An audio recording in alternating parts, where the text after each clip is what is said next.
Hello दोस्तों, कैसे हैं आप सभी को दिल से मेरा प्यार भरा नमस्कार। तो दोस्तों, आप सभी का मेरे इस नए चैनल कामना की दुनिया में स्वागत है। दोस्तों, आज मैं आप सभी के लिए बहुत ही इंटरेस्टिंग स्टोरी लेके आई हूँ। ये आपने पहले भी बहुत बार सुनी होगी, बट मैं आज आप लोगों को एक नई अंदाज में सुनाने जा रही हूँ। कृपया इस कहानी को बहुत ही ध्यान से सुनिएगा। अब आप भी सुनिए, परिवार को भी सुनाइए और अपने बच्चों को भी सुनाइए, जिससे बच्चे कहानी से नई शिक्षा प्राप्त कर सकें। हमें हर कहानी से कुछ ना कुछ सीखने को मिलता है, तो इस कहानी से भी हमें बहुत अच्छी शिक्षा मिलती है।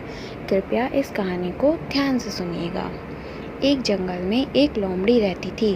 वो बहुत ही भूखी थी। वह अपनी भूख मिटाने के लिए भोजन की खोज में इधर उधर घूमने लगी। उसने सारा जंगल छान मारा। जब उसे सारे जंगल में भटकने के बाद भी कुछ न मिला, तो वह गर्मी और भूख से परेशान होकर एक पेड़ के नीचे बैठ गई। अचानक उसकी नज़र ऊपर गई। पेड़ पर एक कौवा बैठा हुआ था। उसके मुंह में रोटी का एक टुकड़ा था। कौवे के मुंह में रोटी देखकर उसकी भूख के कारण लोमड़ी के मुंह में से पानी भर आया और वह कौवे से रोटी छीनने का उपाय सोचने लगी। उसे अचानक एक उपाय सूझा और तभी उसने कौवे को कहा, कौवा भैया, तुम बहुत ही सुंदर हो।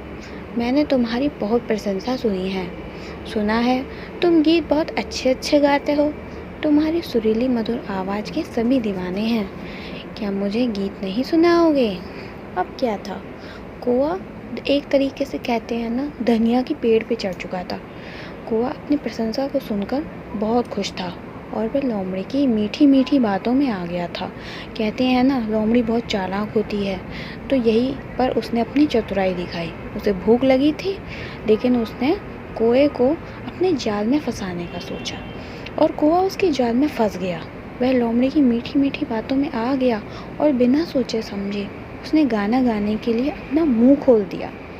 उसने जैसे ही अपना मुंह खोला, रोटी का टुकड़ा नीचे गिर गया। अब क्या था, लोमड़ी को भूख पहले से ही लगी थी और कौवे ने अपना बुद्धि का यूज़ नहीं करा और उसने अपना मुंह भी खोल दिया। तो क्या था, उसका रोटी का टुकड़ा नीचे गिरा। भूखी लोमड़ी ने झट से वह टुकड़ा उठाया और वहाँ से भाग गई। यह देख कौवा अपनी मूर्खता पर पछताने लगा, लेकिन अब पछताने से क्या होना था। चतुर लोमड़ी ने मूर्ख कौवे की मूर्खता का लाभ उठाया और अपना फ़ायदा किया। तो दोस्तों, हमें इस कहानी से क्या सीख मिलती है?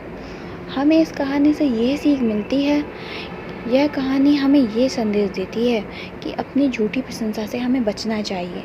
कई बार हमें कई ऐसे लोग मिलते हैं जो अपना काम निकालने के लिए हमारी झूठी तारीफ़ करते हैं और अपना काम निकालते हैं। काम निकल जाने के बाद वे हमें पूछते भी नहीं हैं। तो दोस्तों, कोई भी कभी भी हमारी तारीफ़ करे, हमें उसकी बातों में नहीं आना चाहिए। हमें हमेशा अपनी बुद्धि का यूज़ करना चाहिए तथा अपने दिमाग से ही काम करना चाहिए। कोई भी कैसी भी झूठी प्रशंसा करे, हमें उसकी बातों में विश्वास नहीं करना चाहिए।